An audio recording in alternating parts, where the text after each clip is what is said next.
everyone, welcome back to my channel. Today I am back with a favourites video. I realised I hadn't done one of these in a really long time. I really enjoy filming them actually. I think it's quite a nice way of sitting down, catching up, letting you know about my month and showing you some of the things I've really loved along the way. So yeah, have a nice big pile below me and let's get going. So the first product I'm going to be talking about is a beauty product. I've got quite a mix down below of some really random things, but I thought I'd start with beauty because that's kind of where this all began.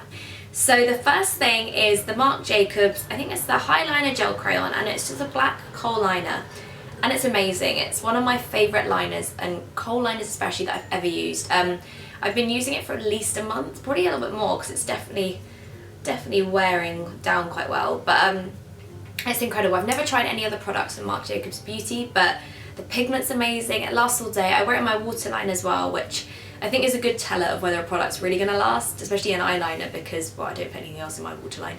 But because it lasts all day, especially there, I'm like, that's an impressive product. So yeah, really loving this. The next product is something from Smashbox. Smashbox are known for pretty much everything actually. I don't think there's one product. Maybe their primers they're especially known for.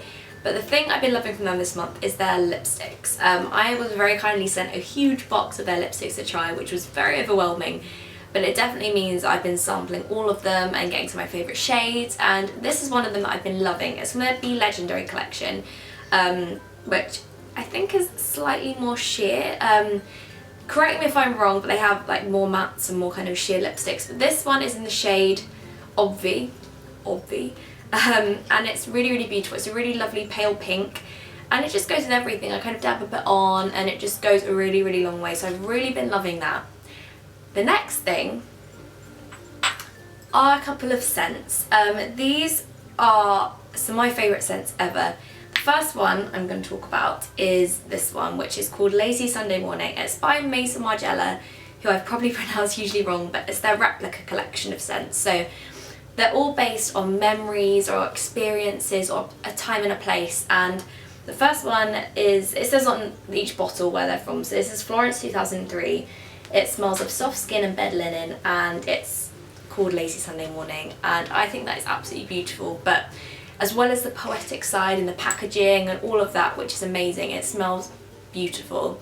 This one is a particularly soft scent. It kind of, you put it on your skin, it's quite warm but still quite gentle and delicate and quite airy as well, so I absolutely love that. But I was actually sent one of their new ones, which is called Promenade in the Gardens, and the period is Oxfordshire 1986, and this is a slightly more floral fragrance. It's slightly more classic. It kind of reminds me a little bit of something like Chanel No. 5, but this is absolutely beautiful. It's just such a gorgeous classic fragrance. They've also brought out some oils, so you can kind of mix and match the fragrances and layer them, and kind of some of them make them more subtle, and they're absolutely beautiful, so I very much recommend trying them out or giving them a sniff. Moving on to books and literature. That sounds a bit more fancy than it's meant to, but let's move swiftly on. The next thing I'm going to be talking about is a book that I'm sure you've all seen all over the internet, Instagram, absolutely everywhere, but it's of course Bloom by my amazing pal Estee Lalonde. This book is, I mean, I'm biased, but this book is beautiful. Even if I didn't know her, I would be blown away by this.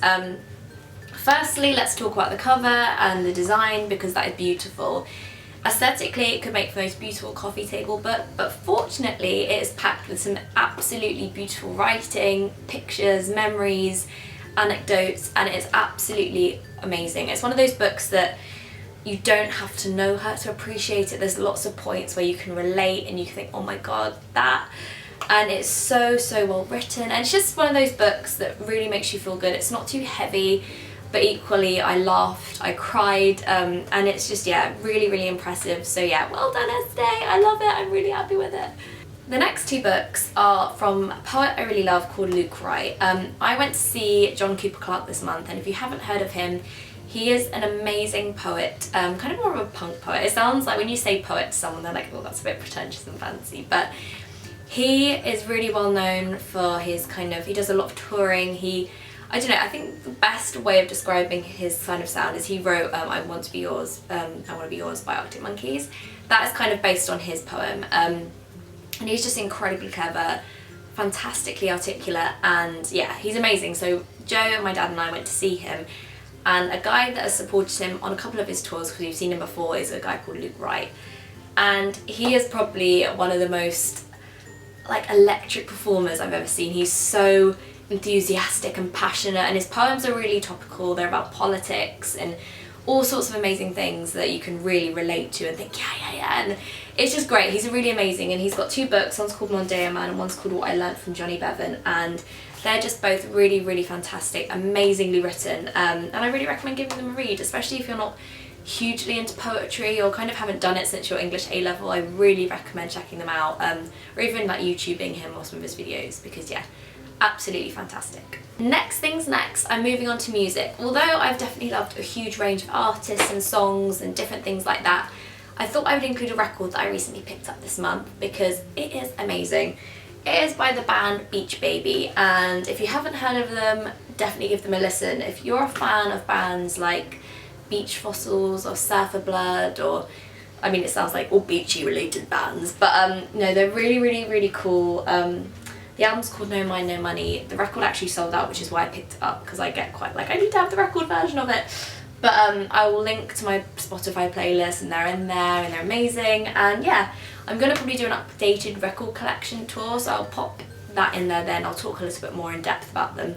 But yeah, I really wanted to shout out about them because they're great and definitely deserve a listen. Straight on to fashion now, and I bought a couple of things this month. I've been trying to do a bit of saving, trying to transition my summer wardrobe into autumn and try to just make the most of the things I've got.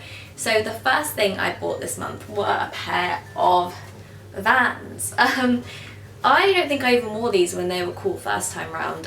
Obviously I'm not like a skater, I'm not like cool like that, but I really was in need of some just day-to-day kind of trainers that I could throw on with jeans and they'd look quite cool and put together, and these are amazing. They're really comfortable. I feel a little bit like James from Busted in them. I can't really wear them with cropped jeans because then I feel like I'm properly going back to my Avril Lavigne part of my life, but I really love them. They look really cool. I've got like high top Converse, so I thought let's go to town, let's go back to 2007, and I've seen a lot of people wearing them who just make them look really nice and effortless, so yeah, that's what I'm going for with those, but please bear with me because I'm definitely not cool enough. The next kind of fashion item I bought this month was a coat. I definitely don't need any more coats, but I saw this from River Island and I just could not. It really reminded me of the Anti-Podium one that came out I think a couple of years ago that I missed out on, and it was more expensive than this, but I really regret not getting it. But I saw this and it reminded me and I was like, this is my moment. And it is this leopard print coat, and it's quite like a 60s car coat. It's this really lovely brushed kind of subtle leopard print with a really cool like faux fur collar, which I really like. You can take it off if you're not into that, but I think it kind of brings it all together a little bit more. It's really cute, great with jeans, kind of 60s.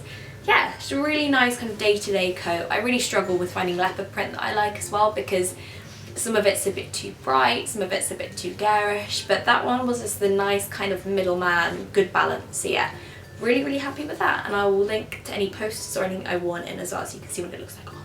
Okay, so the last fashion item I'm going to be talking about is this t-shirt.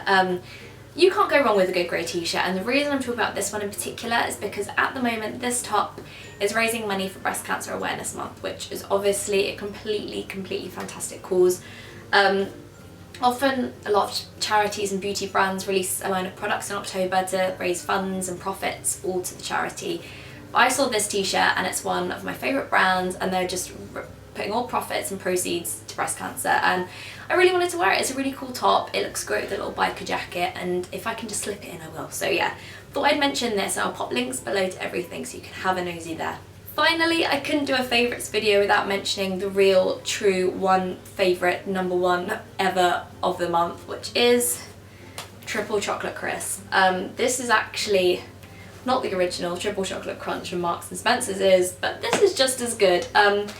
It's kind of embarrassing to talk about a cereal in a YouTube video, and Joe was like, are you actually going to include that? And I was like, yeah, as I was like gobbling down, eating from the box all the way up the stairs. But yeah, wanted to include this because it's just literally the nicest cereal ever. It's probably the most sugary cereal ever, and it probably does absolutely nothing for my waistline. But if you need a real treat yourself moment, or want a really, you know, great treat during the day when you're just having a 4 o'clock snack, this.